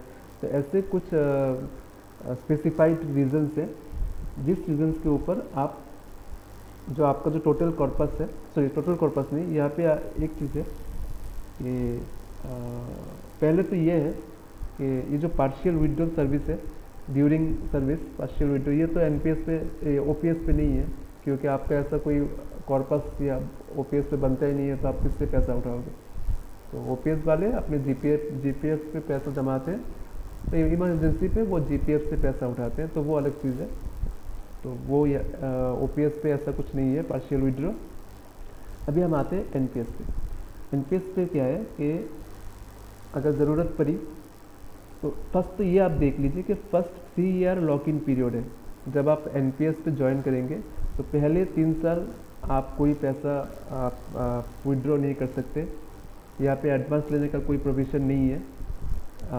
विड्रॉ का प्रोविज़न है, पर वो 3 साल के बाद, 3 साल आपका ये लॉक इन पीरियड होगा। चलिए अभी 3 साल बाद आपको पैसे की ज़रूरत है, तो आप पैसा ले सकते हैं। पूरे जो आपका सर्विस पीरियड है, मान के चलिए आपने 30 साल आपने जॉब करनी है, तो 30 साल में आप सिर्फ 3 बार ये पैसा उठा सकते हैं। ठीक है, अभी कहाँ से उठा सकते हैं, कितना उठा सकते हैं, हर बार आपको 25% आप उठा सकते हैं। जितना आपने जमा किया उसका 25%। तो देखिए आपका क्या होता है कि एनपीएस पे दो अकाउंट्स हैं, एक है आपका कंट्रीब्यूशन, दूसरा है गवर्नमेंट का कंट्रीब्यूशन, ठीक है। तो आपके कंट्रीब्यूशन पे जो जितना पैसा आपने कंट्रीब्यूट किया है उसका 25%, ना कि टोटल कॉर्पस पे। जैसे फाइनल विड्रॉ पे टोटल कॉर्पस पे आप विड्रॉ कर सकते थे, पर पार्शियल विड्रॉ पे आप टोटल कॉर्पस से विड्रॉ नहीं कर सकते। जितना आपने जमा किया है सिर्फ उसका 25% ही आप विड्रॉ कर सकते हैं। और ये कितनी बार? 3 बार। पहली बार आपने 25% विड्रॉ किया, फिर कुछ साल बाद आपने दोबारा 25% विड्रॉ कर सकते हैं, और उसके कुछ साल बाद दोबारा 25% विड्रॉ कर सकते हैं। पर यह प्रोसेस थोड़ा कॉम्प्लिकेटेड है। आपके पास वैलिड रीज़न, वैलिड डॉक्यूमेंट्स होने चाहिए आपको पार्शियल विड्रॉ करने के लिए। और आपने एक बार विड्रॉ कर लिया तो वो पैसा आपको दोबारा जमा नहीं करना होगा, ठीक है। तो इससे क्या होगा, आपका कॉर्पस थोड़ा घट जाएगा, तो उस हिसाब से पेंशन भी थोड़ा आपको कम ही मिलेगा। ओपीएस पे भी बिल्कुल सेम रूल्स फॉलो हैं जैसा एनपीएस पे जैसा रूल्स है, यहाँ पे भी सेम है। 3 इयर्स का लॉक इन पीरियड है, आप 3 बार विड्रॉ कर सकते हैं, हर बार आप 25% विड्रॉ कर सकते हैं आपके खुद के कंट्रीब्यूशन का, ना कि गवर्नमेंट कंट्रीब्यूशन का। खुद के कंट्रीब्यूशन का 25% आप हर बार विड्रॉ कर सकते हैं, ठीक है। पर उससे क्या होगा, उससे आपका जो बेंचमार्क जो टारगेट है उस बेंचमार्क से आप पीछे आ जाएंगे, आपका पैसा उतना जमा नहीं होगा क्योंकि आपने पैसा विड्रॉ कर लिया है, ठीक है। तो इस वजह से आपका पेंशन भी घट जाएगा, तो ये आप ध्यान पे रखिएगा, और इसके लिए जिम्मेदार आप होंगे, ठीक है। तो अभी हम बात करेंगे फैमिली पेंशन के बारे में। फैमिली पेंशन, तो ये जो पार्ट है ये बहुत ज़्यादा इम्पोर्टेंट है। तो मेरा सजेशन है कि आप थोड़ा ब्रेक लीजिए, वीडियो को पॉज कीजिए, आप कुछ देर बाद दोबारा यहाँ से स्टार्ट कीजिए। तो चलिए, तो हमारा पॉइंट नंबर 14 है family pension death in service. अगर एम्प्लॉय का, सब्सक्राइबर का ड्यूरिंग सर्विस डेथ हो जाता है तो फिर क्या फैमिली पेंशन है। तो ये समझने से पहले हम पहले जो नेक्स्ट हमारा 15 नंबर पॉइंट है वो समझते हैं। तो नंबर 15 पॉइंट है family pension death after retirement. अगर 60 ईयर्स के बाद जब उनका पेंशन ऑलरेडी स्टार्ट हो चुका होगा, उसके बाद अगर सब्सक्राइबर का डेथ हुआ तो फिर क्या बेनिफिट किसमें है। तो हम पहले ओपीएस पे आते हैं। तो ओपीएस में क्या है, जो सबसे पहले तो अभी उनका डेथ नहीं हुआ है, तो जो सब उनको पेंशन मिलेगा, सब्सक्राइबर को पेंशन मिलेगा, वो क्या मिलेगा हमें पहले से ही पता है, 50% ऑफ लास्ट बेसिक और उसके साथ डीए ये मिलेगा। अब अगर डेथ हो जाए सब्सक्राइबर का तो क्या होगा, फिर उनके जो स्पाउस हैं, सिर्फ स्पाउस और कोई नहीं, अगर घर में चिल्ड्रंस है तो उनको ये फैमिली पेंशन नहीं मिलेगा, सिर्फ स्पाउस को मिलेगा, ठीक है। स्पाउस मतलब या तो हस्बैंड या तो वाइफ, तो उनको क्या मिलेगा, फैमिली पेंशन मिलेगा।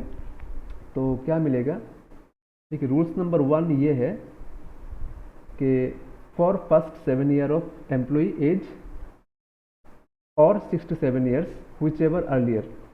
तो आपको मैक्सिमम 7 ईयर मिलेगा, या तो जब सब्सक्राइबर का एज 67 हो जाएगा तब तक आपको ये पेंशन मिलेगा। इसे इन्हेंस्ड पेंशन कहते हैं। तो मान के चलिए कि सब्सक्राइबर का डेथ 62 ईयर्स पे हुआ है, तो फिर 67 होने तक, मतलब अगले 5 साल तक वाइफ को ये इन्हेंस्ड पेंशन मिलेगा। कितना मिलेगा, 50% of last basic plus DA. तो ये 50% ऑफ लास्ट बेसिक, जो भी इनका लास्ट बेसिक था, मतलब रिटायरमेंट से पहले जो बेसिक था उसका 50%, और उसके ऊपर डीए मिलेगा, ठीक है। ये कितना साल तक मिलेगा, ये 67 ईयर्स तक मिलेगा। उसके बाद जब सब्सक्राइबर का 67 हो जाएगा, वो तो है नहीं, पर जब एज ए डॉक्यूमेंट उनका 67 हो जाएगा, उसके बाद वाइफ का पेंशन जो है, स्पाउस का पेंशन, वो घट जाएगा। वो कितना हो जाएगा, 60% of pension basic plus DA, मतलब फिर उनका घट जाएगा। तो मान के चलिए कि उनका बेसिक था 40,000 जब उनका रिटायरमेंट हुआ, उनका बेसिक था 40,000। तो फिर पेंशन उनको कितना मिलेगा, सब्सक्राइबर को कितना मिलेगा, 20,000 प्लस जो भी डीए है। अभी स्पाउस, अभी सब्सक्राइबर के डेथ के बाद स्पाउस को क्या मिलेगा, सेम मिलेगा। पहले 67 ईयर्स होने तक उनको भी सेम ही मिलेगा, 20,000 प्लस डीए। अब क्या कह रहे हैं कि जब 67 ईयर्स हो जाएंगे उसके बाद जो वाइफ को जो पेंशन मिलेगा वो होगा 60% ऑफ पेंशन बेसिक। मतलब ये जो बेसिक था 20,000, इसका अभी 60% ही मिलेगा, मतलब 12,000 हो जाएगा, 12,000 उसके साथ डीए। ठीक है, और ये कब तक मिलेगा, जब तक ये जो वाइफ है जिनको फैमिली पेंशन मिल रहा है जब तक ये जीवित हैं। जब वाइफ की भी डेथ हो जाएगी उसके बाद ये पेंशन का किस्सा पूरी तरीके से ख़त्म, और कुछ बेनिफिट उनको चिल्ड्रंस को या किसी को नॉमिनी को और कुछ नहीं मिलेगा। तो ये था ओपीएस का फंडा। ठीक, तो अभी हम देखते हैं कि एनपीएस पे इसका क्या फीचर्स है। नहीं, अभी पहले हम एनपीएस देखने से पहले हम यूपीएस को देखते हैं। तो अभी हम देखेंगे यूपीएस को, एनपीएस का मैं बाद में आता हूँ। तो यूपीएस में क्या किया गया, तो जैसा कि हमने पहले ही देखा था कि जो सब्सक्राइबर हैं, हाँ वो रिटायरमेंट पे जा चुके हैं पर अभी तक उनकी डेथ नहीं हुई, तो उनके लिए तो ये फॉर्मूला है पेंशन का जो हमने पहले ही देख लिया था। ठीक है, 50% of last 12 month basic into corpus factor into SMP by 50 plus DA. Corpus factor maximum 1 हो सकता है, जो कि 1 नहीं रहेगा क्योंकि आपने शायद लमसम ले लिया होगा बीच में, या फिर आपने रिटायरमेंट के बाद आपने फाइनल विड्रॉल ले लिया होगा, तो ये तो कॉर्पस फैक्टर 1 नहीं रहेगा। ओके, उसके बाद जो SMP है वो मैक्सिमम होगा 50। अगर आपने 25 साल किया तो आपको 50 मिलेगा, 30 साल भी किया तब भी आपको 50 मिलेगा। अगर 25 साल से कम किया तो जितना साल किया इंटू 2 कर दीजिएगा तो वो बन जाएगा SMP। तो SMP भी मैक्सिमम 1 हो सकता है, मतलब अगर मान के चलिए आपने 25 ईयर्स किया तो SMP 50, तो 50 डिवाइड बाई 50 ये मैक्सिमम 1 हो सकता है, 1 से ज़्यादा नहीं होगा। ओके, तो ये तो गया सब्सक्राइबर का पेंशन। अभी मान के चलिए कि 62 ईयर्स एज में सब्सक्राइबर की डेथ हो गई, तो फिर होगा फैमिली पेंशन। स्पाउस को, जो भी उनकी वाइफ है उनको अभी पेंशन मिलेगा, सिर्फ वाइफ को मिलेगा। ऐसा नहीं है कि उनके बच्चों को मिलेगा या नॉमिनी को, ऐसा कोई नहीं। अगर स्पाउस जीवित है तो सिर्फ स्पाउस को ही मिलेगा, अगर स्पाउस भी नहीं है तो फिर किस्सा ख़त्म, फिर आगे ये पेंशन किसी को नहीं मिलेगा। ओके, तो स्पाउस को कितना मिलेगा, बिल्कुल सेम है रूल्स जैसा ओपीएस पे है, 60% ऑफ पेंशन बेसिक। इनका जितना भी ये टोटल मिला के जितना भी उनका बेसिक था, तो ये यहाँ पे मान के चलिए कि उनका 40,000 बेसिक था, तो इनको अभी 40,000 बेसिक प्लस डीए मिलेगा। कब तक मिलेगा, लाइफ टाइम। यहाँ पे क्या है कि जैसे ओपीएस पे क्या था, 7 ईयर्स के बाद आपका पेंशन घट जाता था, पर यहाँ पे उन्होंने ये अच्छा किया कि वाइफ का पेंशन जो है वो नहीं घटेगा, पर इसमें यह है कि वाइफ का पेंशन होगा पेंशन जब मतलब आप समझिए बात को, मान के चलिए सब्सक्राइबर का लास्ट बेसिक था 40,000। ओके, ये लास्ट बेसिक मतलब रिटायरमेंट से जाने से पहले 40,000 था, फिर जब वो रिटायरमेंट पे गए वो हो गया 20,000,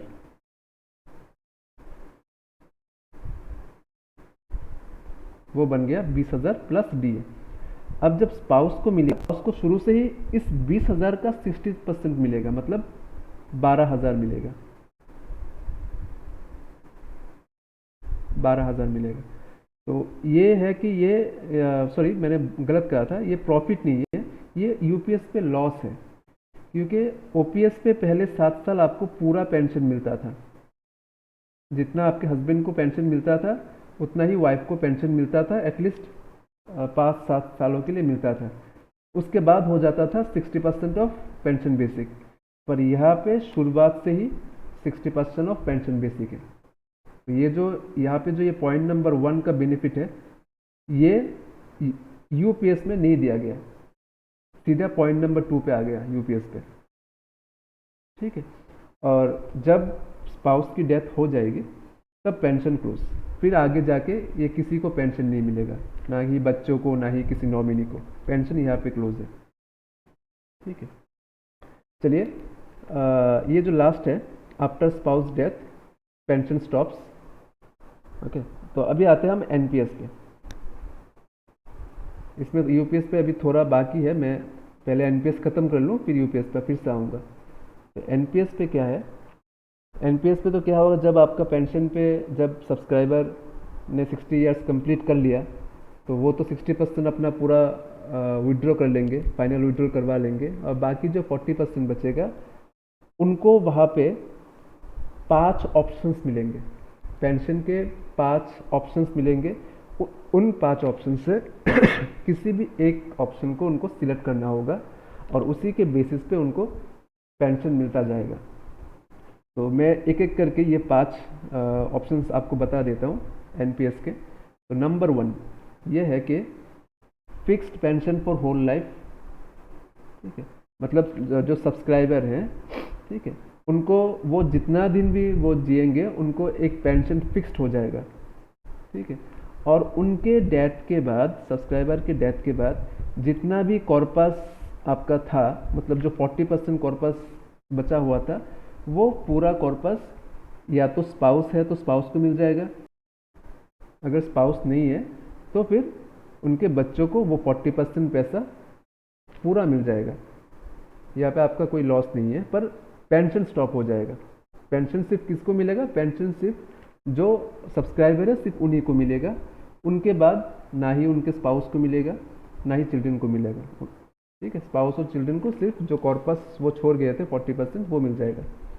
अगर आप ये सिलेक्ट ना करके आप नंबर 2 करेंगे तो यहाँ पे क्या कह रहा है कि आपका जो पेंशन है, मतलब सब्सक्राइबर को जो पेंशन है वो होल लाइफ सेम रहेगा। ठीक है, और जब पेंशनर की डेथ, सब्सक्राइबर की डेथ हो जाएगी, ठीक है, उसके बाद स्पाउस या बच्चों को कुछ नहीं मिलेगा, मतलब उनको ना ही पेंशन मिलेगा, ना ही उनको पेंशन मिलेगा, और ना ही उनको जो 40% कॉर्पस है वो मिलेगा, कुछ नहीं मिलेगा। ठीक है, तो यहाँ पे क्या हो रहा था कि यहाँ पे डेथ के बाद पेंशन तो नहीं मिल रहा था, पर जो कॉर्पस था वो चिल्ड्रन, स्पाउस या चिल्ड्रन को मिल रहा था। यहाँ पे तो वो भी नहीं मिल रहा, तो आप क्यों नंबर 2 चूज़ करेंगे, आप तो वन ही चूज़ करेंगे। पर इसमें डिफरेंस है, अगर आप 1 चूज़ करोगे तो आपका पेंशन जो है वो थोड़ा कम होगा।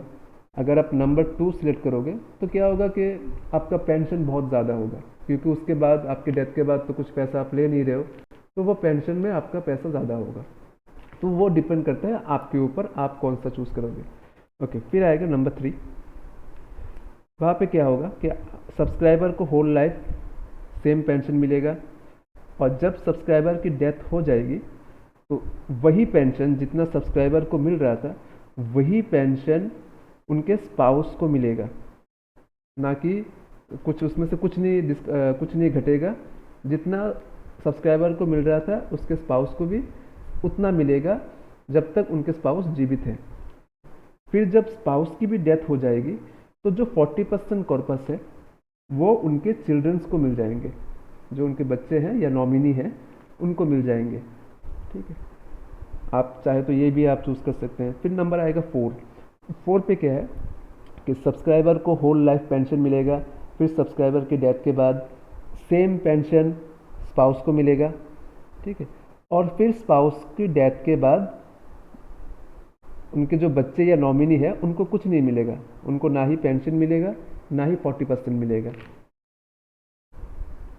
अब आते हैं नंबर 5 पे। इसमें क्या है कि जो सब्सक्राइबर है उनको होल लाइफ तो एक फिक्स्ड पेंशन मिलेगा, और उनके डेथ के बाद वही फिक्स्ड पेंशन स्पाउस को मिलेगा जब तक स्पाउस जीवित रहेंगे। फिर स्पाउस के डेथ के बाद सब्सक्राइबर की जो मदर है उनको फुल पेंशन मिलेगा, जितना सब्सक्राइबर को मिल रहा था वही वही उनके डेथ के बाद वही पैसा उनकी वाइफ को मिलेगा, वाइफ के डेथ के बाद ये सीरियली आएगा, ऐसा नहीं कि कोई आगे कोई पीछे, जैसा है वैसा ही सीरियली आएगा। स्पाउस के डेथ के बाद अगर सब्सक्राइबर की माँ जो है वो जीवित रहे तो उनको भी फुल पेंशन मिलेगा। अगर माँ जीवित नहीं रही या फिर माँ के गुजर जाने के बाद अगर सब्सक्राइबर के फादर जीवित हैं तो उनको भी वही पेंशन मिलेगा जब तक वो है। फिर ये सारे लोग जब सबका डेथ हो जाएगा, ठीक है, उसके बाद जो 40% पैसा आपने था आपका कॉर्पस पे, वो पूरा पैसा आपके चिल्ड्रंस या जो नॉमिनी सेट जिनको नॉमिनी दिया गया होगा उनको वो पैसा वापस कर दिया जाएगा। तो यहाँ पे 5 ऑप्शंस है एनपीएस पे। तो इनमें से जब आपका रिटायरमेंट का एज होगा तो उस वक्त जैसा भी आपका फिनेंशियल कंडीशन या फिर फैमिली कंडीशन या आपकी हेल्थ कंडीशन, वो देख के आपको जो आपके लिए बेटर आपको फील हुआ आप वो चूज़ कर सकते हैं। तो यहाँ पे मल्टीपल ऑप्शंस हैं, ठीक है। और उसके बाद हम फिर से आते हैं यूपीएस पे, जो नया पेंशन सिस्टम है। तो यूपीएस में क्या है कि आपको पेंशन मिलेगा इस फॉर्मूला के बेस पे आपको पेंशन मिलेगा। आपकी डेथ के बाद आपकी जो वाइफ है, सिर्फ वाइफ को ही, बाकी किसी को नहीं, सिर्फ वाइफ को 60% आपका जितना पेंशन पे आपका जितना बेसिक था, ठीक है, तो मान के चलिए पेंशन पे बेसिक था 20,000 जैसा हमने पहले हिसाब किया था, तो उसका 50% यानी 10,000 प्लस डीए आपको वाइफ को मिलेगा। और जैसे ही वाइफ की डेथ हो गई फिर आगे किसी को पेंशन नहीं मिलेगा। अब इसमें जो डाउट अभी तक किसी को अभी मुझे इसका डाउट अभी तक क्लियर नहीं हुआ कि स्पाउस की डेथ के बाद जो 40% कॉर्पस बचा था उसका क्या होगा। गवर्नमेंट ने कहीं भी इस चीज़ का कहीं पे कुछ जिक्र नहीं किया है, कहीं पे इसको मेंशन नहीं किया है कि 40% का गवर्नमेंट क्या करने वाला है। ठीक है, गवर्नमेंट इसको पूरा पैसा सीज कर लेगा या फिर गवर्नमेंट इसको आगे जाके नॉमिनी या चिल्ड्रन को देगा कि नहीं देगा, इसमें अभी तक क्लैरिफिकेशन नहीं है। चलिए अब आते हैं नंबर 14 पे, फैमिली पेंशन कब, जब सब्सक्राइबर का डेथ 60 ईयर से पहले हो जाए, मतलब ड्यूरिंग सर्विस हो जाए। ठीक है, तो उसमें यूपीएस पे क्या है, ओपीएस में हम पहले ओपीएस की बात करेंगे। तो ओपीएस में गवर्नमेंट ऑफ त्रिपुरा का यहाँ पे कुछ गाइडलाइंस है, वो आप समझ लीजिए। अगर सब्सक्राइबर का डेथ जो है वो अगर उनके 50 ईयर्स होने से पहले हो जाए तो जो गाइडलाइंस है वो कुछ ऐसा है। नंबर 1, मान के चलिए कि उनका जो डेथ है वो 48 ईयर था उनका, तब उनकी डेथ, सब्सक्राइबर की डेथ हो गई, तो क्या होगा कि जो पहले 10 साल है और 67 ईयर्स, तो 48 इनमें से जो कम है, तो मान के चलिए कि 48 के साथ मैक्सिमम 10 ईयर्स, तो 58, तो यही ऑप्शन यहाँ पे एप्लीकेबल है 10 ईयर्स वाला, कि अगले 10 साल, ठीक है, आपको मतलब वाइफ को 50% of last basic plus DA मिलेगा। ठीक है, अगर उनका लास्ट बेसिक 40,000 था तो उसका 50% यानी 20,000 प्लस डीए मिलेगा। और डीए मतलब डीए तो अगर टाइम टू टाइम जितना गवर्नमेंट का डीए इंक्रीज होगा, पेंशनर के भी डीए इंक्रीज होता है। फिर नंबर 2, जब ये 10 साल हो जाएंगे, तो 48 पे उनकी डेथ हुई थी, तो 10 साल तो वाइफ को ये पेंशन मिला। उसके बाद जब उनकी एज 58, सब्सक्राइबर की एज 58 हो गया, फिर क्या होगा कि वाइफ का जो पेंशन है वो फिर से 60% पे आ जाएगा।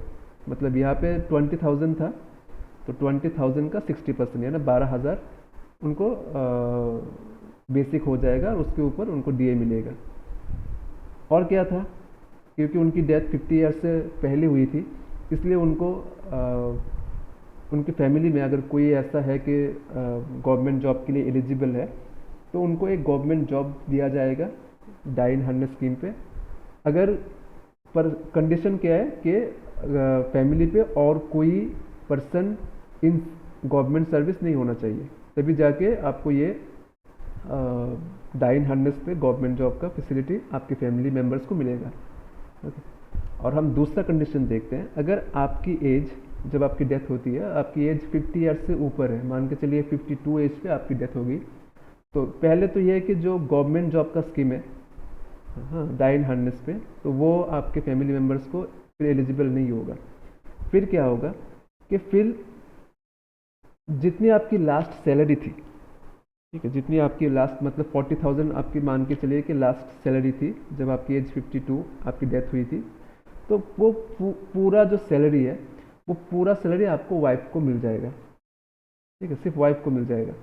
तो कितना तक मिलेगा? जब तक आपकी एज 60 ईयर्स ना हो जाए। तो आपकी डेथ हुई थी 52, तो 60 होते होते 8 साल, तो ये 8 साल आपकी वाइफ को पूरा 100% आपको सैलरी मिल जाएगा। ठीक है, और 60 ईयर्स के बाद क्या होगा, मैं इसको थोड़ा क्लियर कर लेता हूँ। जब 60 ईयर्स हो जाएंगे आपके, उसके बाद क्या फॉलो होगा? नंबर 1 एंड नंबर 2 फॉलो होगा। नंबर 1 मतलब उसके बाद 10 साल या 67 ईयर्स, इनमें से जो सबसे आगे है, तो यहाँ पे 67 ईयर्स एज आगे होगा, 60 के बाद 67 ईयर्स, तो 7 साल वाइफ को जो लास्ट सैलरी थी, लास्ट उसका 50% मिलेगा। उसके और 10 साल बाद, मतलब जब आपकी एज 77 हो जाएगी, सब्सक्राइबर की एज 77 हो जाएगी, उसके 10 साल बाद फिर आपका जो पेंशन है वो 60% पे घट जाएगा। एनपीएस पे जब जो सब्सक्राइबर है उनकी डेथ हो गई, किसी भी एज पे हो, वो एज डिपेंड नहीं करता, किसी भी एज पे हो, तो जब डेथ हो जाएगी, तो उसके बाद तुरंत जो उनका जो कॉर्पस है 20%, मतलब जितना भी कॉर्पस उनके अवेलेबल है उसका 20% सीधा सीधा जो भी नॉमिनी है, या ये हो सकता है कि उनके स्पाउस है या फिर उनके चिल्ड्रन है, जो भी है, तो फर्स्ट प्रायोरिटी तो है कि स्पाउस, अगर स्पाउस ना रहे तो फिर आएगा चिल्ड्रन, तो सीधा सीधा 20% उनको दे दिया जाएगा। ठीक है, यहाँ पे क्या था, ओपीएस और यूपीएस पे क्या है कि सिर्फ स्पाउस एलिजिबल है, पर एनपीएस पे स्पाउस है, अगर स्पाउस नहीं है तो उसके बाद जो चिल्ड्रन है वो भी इसमें एलिजिबल है। ठीक है, तो 20% दे दिया जाएगा।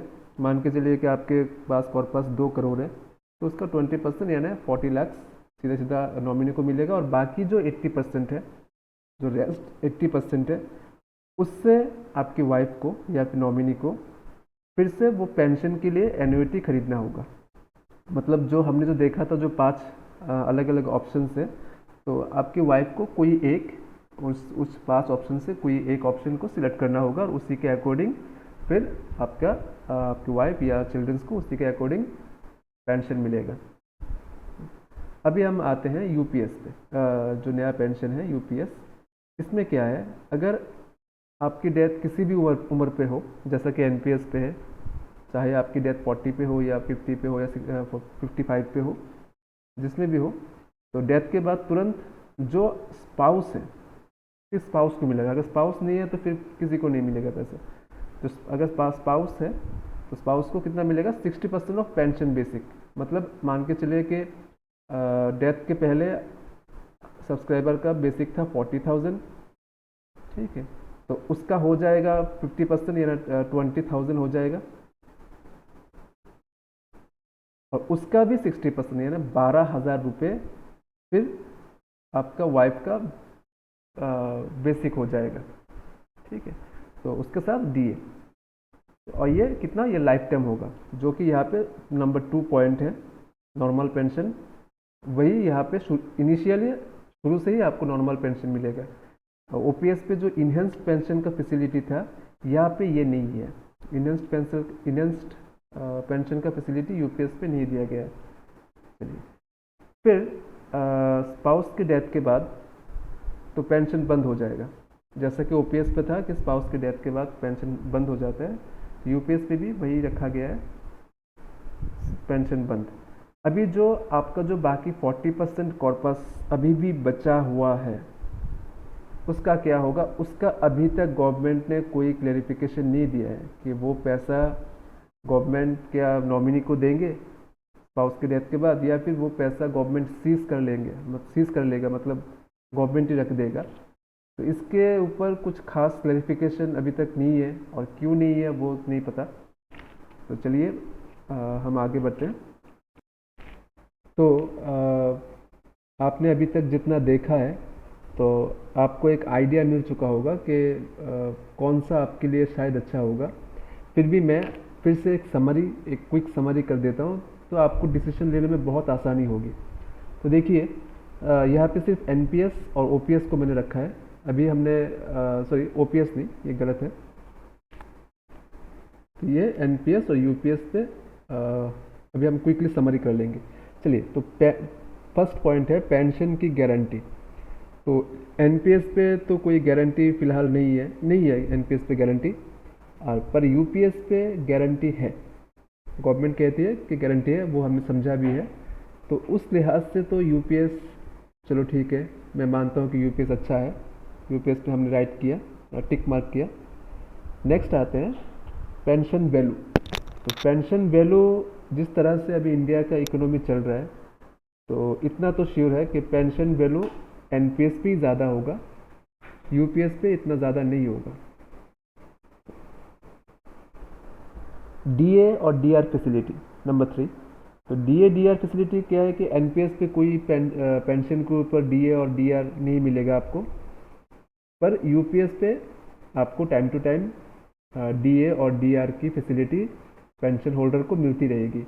और सिर्फ यही नहीं, अगर पे कमीशन भी अगर दिया गया तो उसका भी फैसिलिटी मिलेगा यूपीएस पे। तो इस हिसाब से यूपीएस अच्छा है।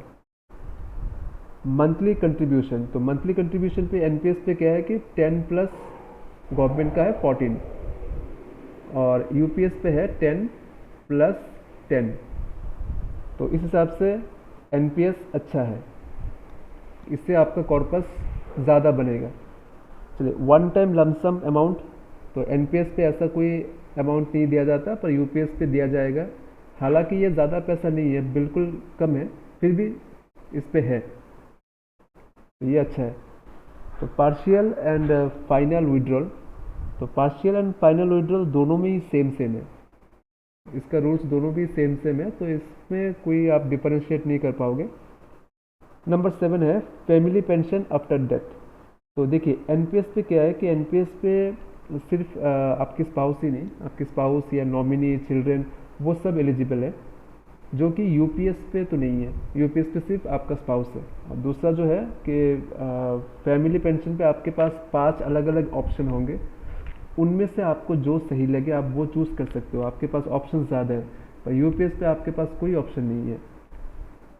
तो इस हिसाब से, मेरे हिसाब से एनपीएस ज़्यादा बेटर है यूपीएस के मुकाबले। अभी नॉमिनी तो मैंने कहा है कि आप एनपीएस पे मल्टीपल नॉमिनी कर सकते हो, स्पाउस, फैमिली, पर यूपीएस पे सिर्फ स्पाउस। तो उस हिसाब से एनपीएस सही है, यूपीएस सही नहीं है। और रिटर्न ऑफ रिमेनिंग 40% कॉर्पस जो एनपीएस दे देती है, मतलब 60% तो आपने फाइनल विड्रॉ कर लिया, उसके बाद जो बाकी 40% बचा उसके थ्रू आपको पेंशन मिलता रहेगा। और जब सबका डेथ हो जाएगा, या फिर जो भी प्लान आपने लिया है, उस हिसाब से लास्ट में ये 40% जो कॉर्पस है वो आपको मिल जाएगा विदाउट इंटरेस्ट। सिर्फ जितना 40% था वही 40% आपको वापस मिल जाएगा। पर यूपीएस में अभी तक इसका कोई क्लैरिफिकेशन नहीं है। ठीक है, तो आप देख सकते हैं, अभी आपके लिए बहुत आसान हो जाएगा। आप अगर ये चार्ट फॉलो करेंगे तो आपको डिसीजन लेने में आसान हो जाएगा। ठीक है, फिर भी मैं आपके लिए एक डिसीजन बना देता हूँ, आप वो थोड़ा फॉलो कीजिए। तो चलिए, ये फाइनल है कंक्लूशन। तो कंक्लूशन ये तो आप समझ लीजिए, जब तक आपके पास इसकी कोई क्लैरिफिकेशन नहीं होगा कि आपका रिमेनिंग 40% का पैसा क्या होगा, तब तक आप एनपीएस पे ही रहिए।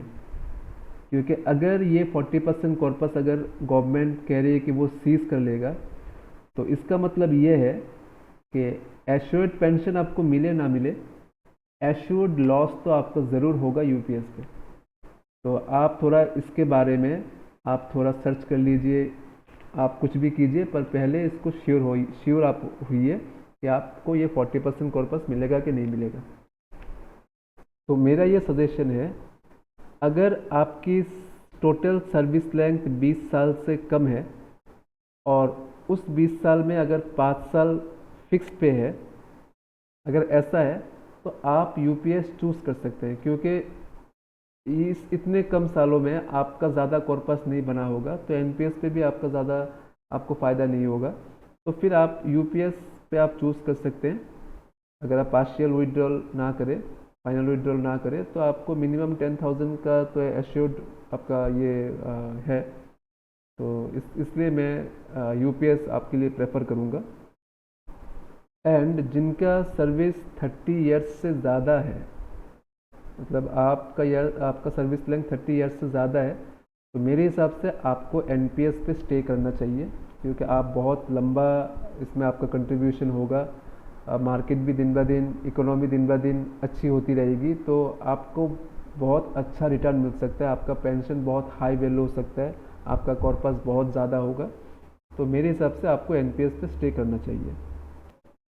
और अगर आपका सर्विस लेंथ 20 साल से लेके 30 साल के बीच पे है, तो फिर मैं ये डिसीजन आपके हाथ पे छोड़ता हूँ। आपको जो अच्छा लगे आप सिलेक्ट कीजिए, पर इतना ध्यान पे रखिए, ये जो नंबर 1, 2, 3 ये सिर्फ तभी आप चूज़ कीजिएगा जब आपको ये कंफर्म है कि आपका 40% कॉर्पस आपको वापस मिलेगा। अगर वापस नहीं मिलेगा तो यूपीएस में जाने का कोई फ़ायदा ही नहीं है, फिर आप आराम से एनपीएस पे स्टे कीजिए। एंड वैसे भी अभी तक सेंट्रल गवर्नमेंट एम्प्लॉयज़ ने यूपीएस में ज़्यादा स्विच नहीं किया है। ज़्यादातर एम्प्लॉयज़ अभी तक एनपीएस पे भी स्टे कर रहे हैं। तो देखते हैं आगे जाके क्या होता है। अगर ज़्यादा लोग स्विच नहीं करेंगे तो गवर्नमेंट को यूपीएस के बारे में सोचना होगा, उसको और ज़्यादा एक्सटेंड करना होगा, उसको उसके जो टर्म्स एंड कंडीशंस है उसको फिर सोचना होगा कि कैसे इसको और बेटर बनाया जाए। तो आप वेट भी कर सकते हैं। तो मैं आशा एंड करता अभी हूँ कि गवर्नमेंट के आपको ये इन्फॉर्मेशन यूपीएस अच्छी के लगी होगी। वेबसाइट पे आप एक चाहें नया तो कैलकुलेटर लॉन्च किया गया है, मेरे इस वीडियो आप को जाके देख सकते हैं। वहाँ पे लाइक कर सकते हैं, एनपीएस चैनल को एंड सब्सक्राइब कर सकते यूपीएस हैं, तो का वो आपकी मर्ज़ी है। कंपेयर आप कर सकते हैं और किसमें आपको बाकी कितना मिलेगा। Good luck for your future. Thank you.